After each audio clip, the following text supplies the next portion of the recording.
कालीन सूचनेला माननीय मुख्यमंत्री उत्तर देत असताना ते उत्तर हे काही समाधानकारक नव्हतं। आम्हाला अपेक्षा होती की त्या ठिकाणी न्यायाची भूमिका ते घेतील, दोषींना वाचवणार नाहीत आणि न्याय देतील। त्या परभणीमध्ये ज्यांनी आंदोलन केलं ती आंबेडकरी जनता आणि बौद्ध जनता ही न्यायप्रिय होती।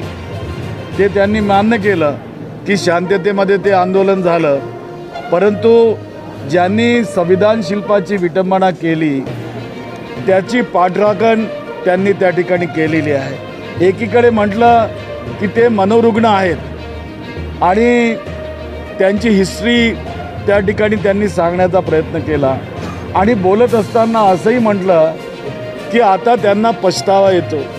जर ते व्यक्ती मनोरुग्ण आहे तर त्याला पछतावा कसा येऊ शकतो त्या ठिकाणी?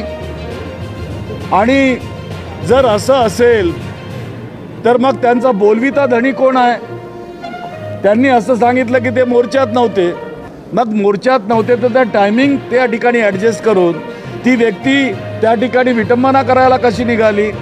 परंतु राईट टू रिप्लायमध्ये आम्हाला त्या ठिकाणी बोलण्याची परवानगी देण्यात आली नाही, त्यामुळं आम्ही त्या ठिकाणी मांडू शकलो नाही। तर पहिला प्रश्न, ज्यांनी संविधान शिल्पाची तोडफोड केली, अपमान केला, त्याला लपवण्याचं वाचवण्याचं काम त्या ठिकाणी घडलं।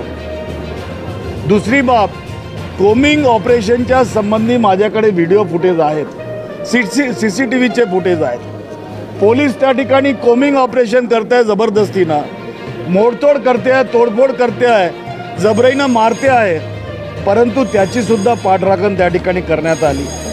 त्या ठिकाणी जो पोलीस निरीक्षक अशोक घोडबांड आहे त्याची पार्श्वभूमी काय हे त्यांनी बघितली नाही। यापूर्वी त्याचा रेकॉर्ड काय की दलितांच्या विरुद्ध त्यांनी कशा पद्धतीने त्या ठिकाणी काम केलेलं आहे। त्याला सस्पेंड करण्याचं त्यांनी सांगितलं पण टर्मिनेट केलं नाही, त्याला वाचवलं आहे त्या ठिकाणी।